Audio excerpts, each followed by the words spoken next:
당신의 마음을 토닥토닥 토킹 덕트스 토닥입니다.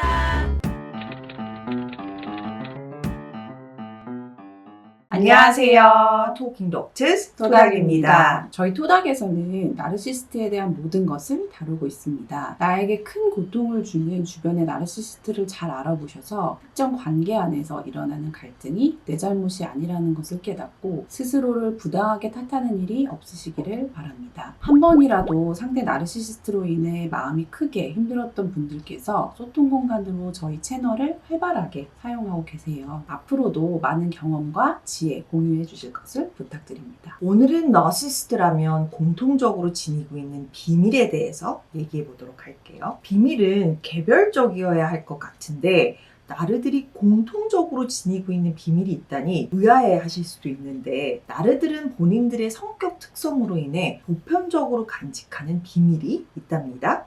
궁금하시죠? 그리고 우리가 왜 이런 나르의 비밀에 대해서 알아야 하느냐. 비밀은 남들에게는 드러내고 싶어 하지 않는 나의 가장 은밀한 부분이기 때문에 나의 많은 심리들이 반영되어 있는 경우가 많아요. 그래서 누군가의 비밀을 알게 됐을 때 그 사람 자체에 대해서도 전반적으로 파악할 수 있는 것이고요. 그래서 내 인생의 나르시시스트가 나에게 가장 감추고 싶어 하는 비밀이 무엇인지 알게 된다면 그 나르시시스트를 훨씬 더 잘 파악할 수 있게 되겠죠? 그리고 토닥에서 나르를 더 잘 파악하시라고 나르의 심리에 대해서 자세히 다루는 이유는 특정 대상에게 현명하게 대처하기 위해서는 그 상대가 왜 그런 생각을 하고 감정을 느끼고 행동들을 하는지 그 내면의 이유들을 알아야 하기 때문입니다. 고장난 기계가 왜 고장이 났는지 내부 부품을 들여다보고 오작동의 원인을 알아야지 그 기계를 고치거나 아니면 폐기하거나 아니면 적당히 사용할 수 있는 방법을 알아낼 수 있는 것처럼 상대방이 표면적으로 보이는 언행들의 이면에 있는 심리를 꿰뚫어 볼 수 있다면 한 단계 앞서서 그 상대방이 특정 상황에서 보일 행동을 어느 정도 예측하고 왜곡된 반응들이 나와도 당황하지 않고 능숙하게 대처할 수 있는 것입니다. 그럼 원쌤,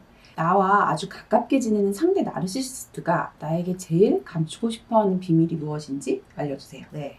비밀은 바로 나와 가깝게 지내고 있는 나르시시스트는 현재 나에게 상당히 의존을 하고 있는 상태라는 것입니다. 이해하시기 쉽게 조금 더 자세히 설명드릴게요. 나르시시스트라면 꼭 필요로 하는 것 중에 가장 대표적인 것이 뭐라고 했죠? 서플라이어.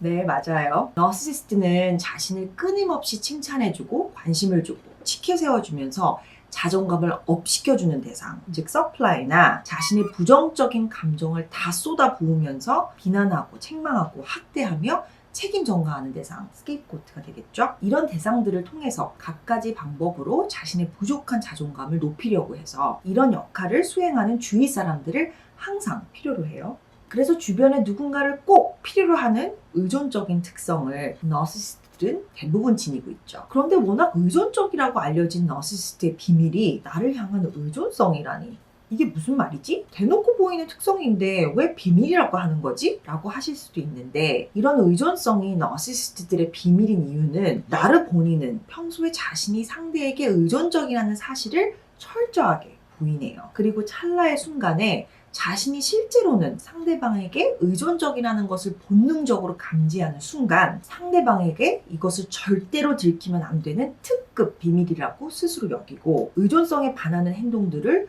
의식적으로 또는 무의식적으로 하기 때문이에요. 그리고 마찬가지로 나르의 중요한 대상도 나르가 보이는 왜곡된 언행들이 실제로는 본인에게 느끼는 의존성과 관련된 행동들이라는 것을 모르는 경우가 많고요. 그런데 나르들은 실제 생활 안에서도 주위 사람들에게 요구를 많이 하는 편이잖아요. 나 이거 해달라, 뭐 챙겨달라, 아이같이 조르거나 주위 사람들이 자신에게 모든 에너지를 쏟고 자신을 돕도록 끊임없이 요청하거나, 그래서 마치 부모의 손이 많이 가는 어린아이 같다고도 표현하잖아요. 그런데 나르는 자신의 이런 행동을 보면서도 자기가 의존적이라는 것을 인지를 안 하는 건가요? 나르 당사자는 이런 행동들을 자신이 상대방에게 의존한다고 생각 안 하고 그냥 자신이 필요로 하는 것을 을에 다른 사람들이 군말 없이 다 제공해 주는 것이라고 생각하고 그걸 당연하다고 여겨요. 특권의식이죠.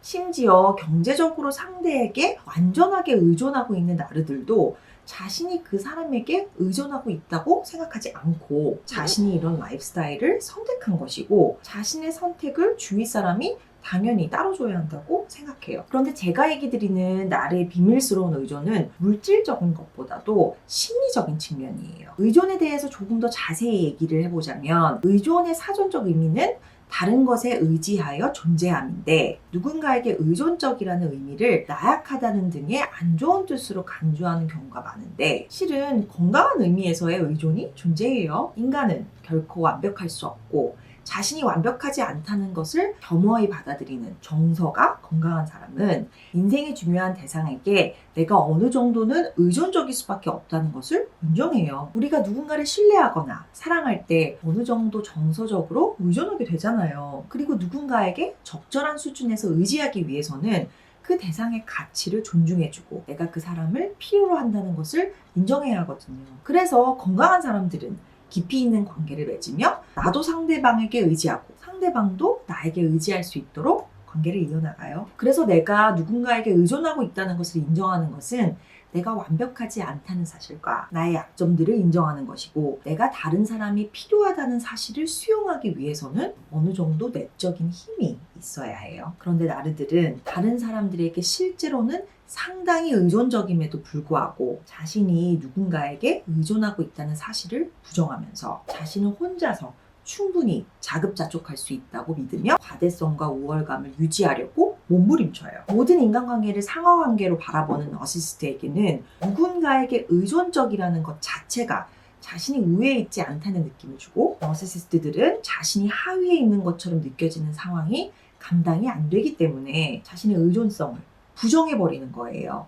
즉 인간이라면 누구나 지녀야 하는 건강한 수준의 의존성을 너시시스트들은 의식적으로 인지하지 않으려고 하는 거예요. 그래서 너시시스트들이 이성관계 안에서도 외도를 많이 하고 여러 다른 사람들과 피상적인 관계만을 맺으려고 하고 특정 한 사람에게 헌신하지 못하는 이유도 헌신은 의존의 한 형태가 되기 때문이에요. 누군가, 무언가에게 전적으로 전념을 하면, 즉 헌신을 하면 그 대상에게 나의 많은 것을 주기 때문에 어떤 형태로든 모든 사람들은 의존성이 생길 수밖에 없어요. 따라서 너시시스트들이 한 명의 대상에게만 집중하며 관계를 유지하지 못하는 이유도 특정 대상에게 헌신하는 것은 그 대상에게 의존적인 상태가 된다는 의미로 나르에게 의식적으로 또는 무의식적으로 받아들여지기 때문이에요. 특정 직종이나 직장에 오래 머무는 것을 선호하지 않는 것도 비슷한 맥락에서 바라볼 수 있어요. 나르들에게 헌신이 어려운 또 다른 이유는 내가 이 사람 또는 직장에 머무르면 저 사람 또는 직장을 못 얻는 것인데 저것이 더 좋은 거면 어떡하지?